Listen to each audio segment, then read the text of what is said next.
Hello students, प्रकाश विद्युत प्रभाव का एक और बहुत ही महत्वपूर्ण न्यूमेरिकल हम लेके आए हैं आपके सामने।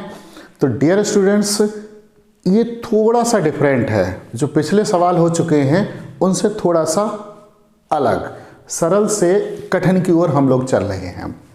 तो डियर स्टूडेंट्स, इस सवाल को देखिएगा कि किसी धातु का कार्यफलन दे रखा है, वर्क फंक्शन, और वो है 3.3 इलेक्ट्रॉन वोल्ट।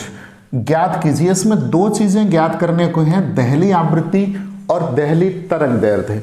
बोर्ड परीक्षा में ये 2 बार आ भी चुका है। तो डियर स्टूडेंट्स, सबसे पहले आप समझ लीजिए कि ये दहली आवृत्ति और दहली तरंग दैर्ध्य होता क्या है।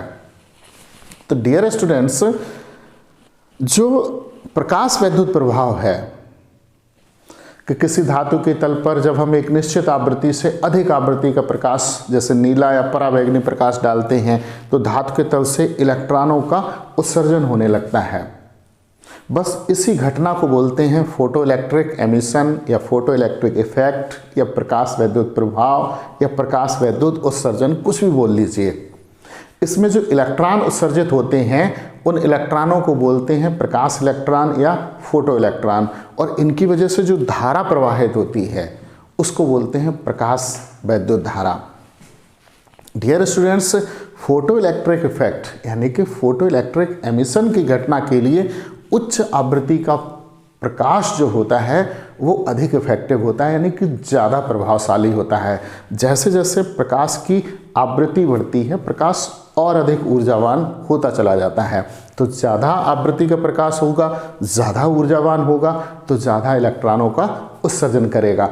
अब आइए देखते हैं कि ये कार्यफलन क्या होता है। जैसे ये धातु का तल है और इस पर जब प्रकाश फोटान आपतित होते हैं तो एक प्रकाश फोटान की ऊर्जा E बराबर hν होती है।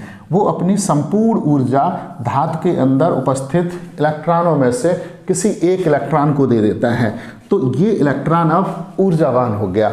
ऊर्जावान हो गया जिस तरीके से अपने समाज में रहने वाला व्यक्ति जब कोई बहुत पैसे वाला हो जाता है, फिर वो उस समाज में नहीं रहता है, बड़े शहर में रहने जाता है, फिर और बड़े शहर में रहने जाता है। जब बहुत ज़्यादा पैसे वाला होता है तो कभी कभी ऐसा भी होता है कि वो इंडिया छोड़ के विदेश में रहने चला जाता है।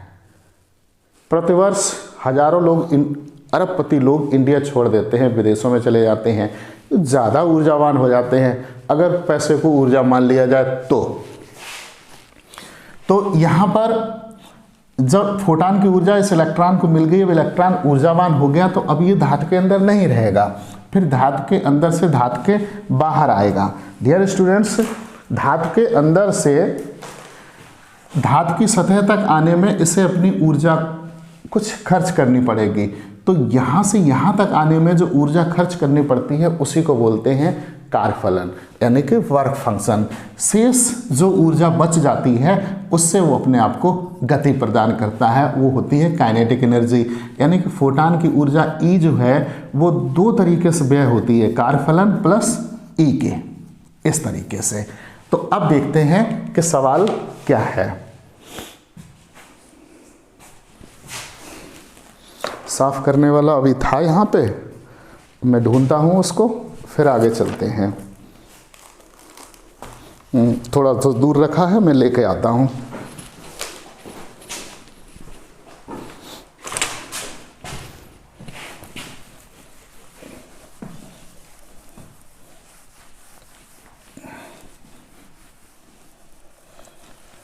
तो देखिएगा, फ्रॉम क्वेश्चन,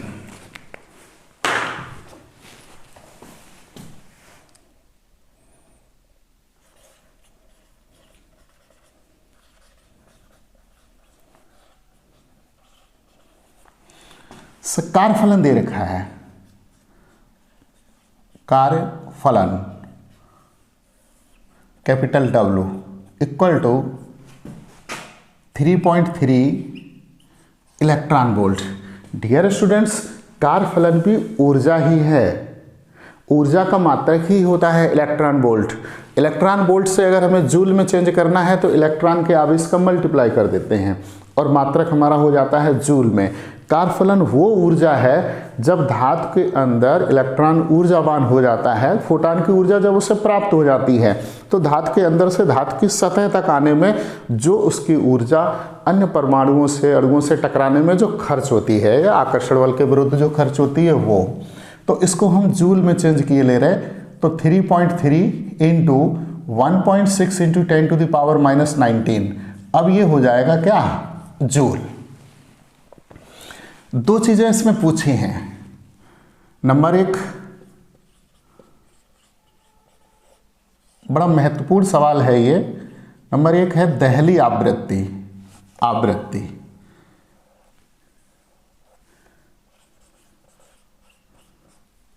इसको प्रकट करते हैं न्यू जीरो से। जी हाँ, न्यू जीरो, इस तरीके से ये पूछा है तो हमने लिख के क्वेश्चन मार्क लगा लिया।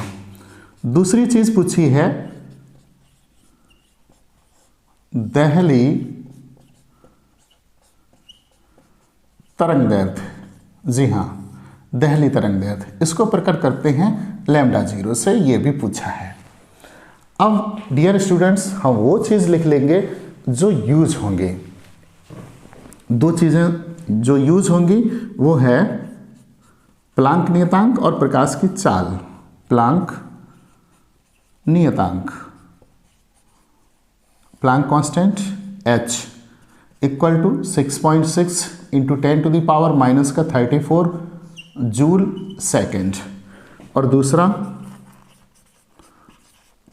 प्रकाश की चाल c equal to 3 into 10⁸ metre पर सेकेंड। डियर स्टूडेंट्स, ये दो कांस्टेंट की आवश्यकता होगी, वो हमने लिख ली है। अब देखते हैं सबसे पहले क्या पूछा है, देहली आवृत्ति। तो देखिए नंबर एक, सूत्र होता है कारफलन। हमने सूत्र लिखवाए हैं, एक दिन एक क्लास सूत्रों की ही थी। कारफलन W इक्वल टू होता है h न्यू जीरो से W वर्क फंक्शन यानी कि कारफलन, h प्लांक कांस्टेंट और न्यू जीरो है देहली आवृत्ति। देहली आवृत्ति न्यू जीरो इक्वल टू हो जाएगा W/H।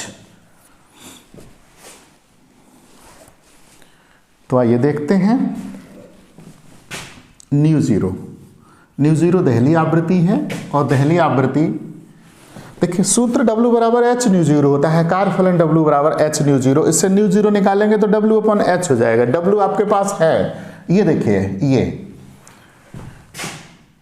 3.3 इंटू 1.6 इंटू 10⁻⁻19 और H 6.6 इंटू 10⁻⁻34 आवृत्ति है। आवृत्ति का मात्रक होता है हर्ट्ज या प्रति सेकेंड।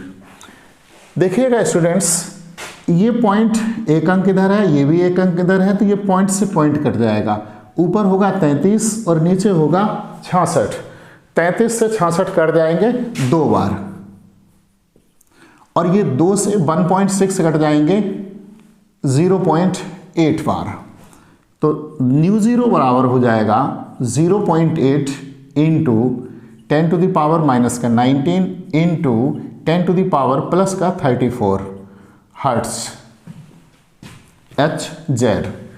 फिर एक बार समझिए, ऊपर 3.3 है, नीचे 6.6 है, पॉइंट से पॉइंट कट जाएगा, फिर ऊपर 33 होगा, नीचे 66 होगा, 33 दूनी 66, ये 2 बार कट गया, और ये 2 से हमने ये 1.6 काट दिया 0.8 बार।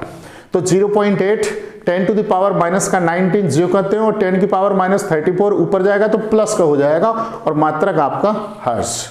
अब देखिए इसको इस तरीके से लिख सकते हैं, न्यू जीरो 0.8 इंटू माइनस का 19 है प्लस का 34, तो 10⁻+15 हर्ट्ज, या न्यू जीरो इक्वल टू, अगर हम ये पॉइंट हटा दें तो पावर 14 रह जाएगी, तो 8 इंटू 10⁻14 हर्ट्ज। ये आपका हुआ दहली आवृत्ति। हालांकि आंसर यहां पर भी छोड़ा जा सकता था, ये भी आंसर ही है।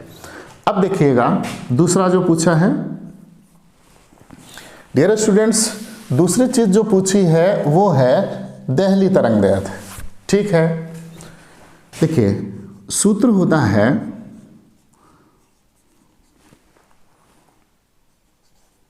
कार्यफलन W equal to H nu zero. चूंकि न्यू जीरो बराबर होता है C अपॉन लैम्डा जीरो। जी हाँ, जिस तरीके से E बराबर होता है एच न्यू और न्यू बराबर होता है C अपॉन लैम्डा, तो E बराबर हो जाता है एच सी अपॉन लैम्डा। ठीक उसी तरीके से W बराबर होता है एच न्यू जीरो और न्यू जीरो बराबर हो जाएगा C अपॉन लैम्डा जीरो। तो इस न्यू जीरो की जगह रखेंगे C अपॉन लैम्डा जीरो। ऐसी स्थिति में W इक्वल टू हो जाएगा H C upon lambda zero. यहाँ W वर्क फंक्शन है, कार्यफलन H Planck constant, C light velocity, lambda zero दहली तरंगदैर्घ्य। यही हमको निकालना है, ये तो देखिएगा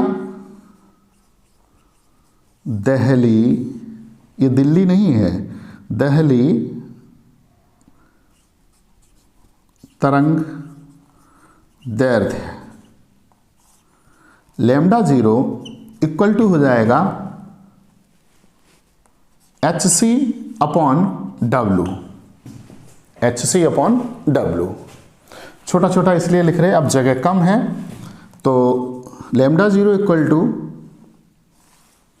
H 6.6 into 10 to the power minus का 34 into 3 into 10 to the power 8। ये हमने H की वैल्यू लिख ली, ये C की वैल्यू लिख ली और नीचे W यहाँ कहीं था, ये देखिए ये रहा, ये छुपा है 3.3 into 1.6 into 10 to the power minus का 19। चूंकि ये दहली तरंगदैर्घ्य है, दहली तरंगदैर्घ्य हो या तरंगदैर्घ्य हो, ये सब दूरी होती है और दूरी का मात्रक होता है मीटर, तो हम यहां लिख देंगे मीटर। अब देखिएगा स्टूडेंट्स, ये 3.3 है, ये 6.6 है, पॉइंट से ये पॉइंट कट जाएगा, नीचे 33 होगा, ऊपर 66 होगा, यानी कि 33 से ये 66 कट जाएंगे 2 बार। बस इतना करना है। अब देखिए 2 और 3 का जो मल्टीप्लाई होगा वो 6, तो थोड़ा सा मामला कंजस्टेड, तो 2 तियां 6 इंटू 10 पे घात माइनस का 34 और 10 पे घात प्लस का 8 है, माइनस के 34 में से प्लस का 8 जाएगा, माइनस का 26, 10 पे घात माइनस का 26 बटे 1.6। एक काम यहां पर यह कर सकते हैं, जो 10 पे घात माइनस 19 नीचे लटका है इसको ऊपर पहुंचा देते हैं। तो जब ऊपर पहुंचा देंगे तो ये हो जाएगा प्लस का 19 और मात्रक मीटर। अब देखिएगा lambda zero is equal to, ये दशमलव हटाएंगे, यहां बिंदी बढ़ाएंगे, 60 बटे 16। 10 पे घात माइनस का 26 है, 10 पे घात प्लस का 19 है, तो 10 पे घात माइनस का 7 बचेगा, इंटू 10 पे घात माइनस का 7 मात्रक मीटर। आगे चलते हैं, थोड़ा सा आगे चलते हैं, इधर बड़ा बड़ा लिख लिया है, ऐसा ही होता है जब ज़्यादा उछल के चलो तो। 16 का इसमें भाग देंगे, 16 तियो 48, 60 में से 48 जाएंगे 12, 120, यानी कि 16 सत्ते 112, 8 80, 16 पंजे 80 into 10 to the power minus का 7 मीटर। आंसर हालांकि हो गया, लेकिन तरंग दैर्घ्य है, तरंग दैर्घ्य को एंगस्ट्रॉम में ही छोड़ते हैं। अगर कोई जिद है कि हम तो इतना ही छोड़ेंगे तो आप छोड़ सकते हैं, लेकिन मैनरफुल नहीं है ये, क्योंकि ये बहुत छोटी दूरी है और छोटी दूरियों को एंगस्ट्रॉम में लिखते हैं। तो हम क्या करेंगे, 10 पे घात माइनस 10 मीटर बनाना चाहते हैं, मतलब ये कि यहाँ हम दशमलव हटाएंगे 1 2 तो माइनस का 9 हो जाएगा। अगर एक बिंदी और रख लें तो माइनस का 10 हो जाएगा। तो इसको कैसे लिख सकते हैं, ऊपर आ जाते हैं यहाँ पे देखिए, इस घेरे में देखिए, इसको ऐसे लिखा जा सकता है lambda 0 is equal to 73750 into 10 to the power minus का 10 मीटर। जी हाँ, और 10 की पावर माइनस 10 मीटर बराबर होता है 1 एंगस्ट्रॉम, यानी कि लैम्डा 0 बराबर हो जाएगा 3750 एंगस्ट्रॉम। आई होप आपको सवाल समझ में आया होगा। डियर स्टूडेंट्स, बहुत ही अच्छा सवाल है, बोर्ड परीक्षा में 2 बार आ चुका है। अब और इसी तरीके के और जो 5 नंबर में सवाल आते हैं या 3 नंबर में आते हैं, उस तरीके के सवाल करेंगे। मिलते हैं कल। Thank you.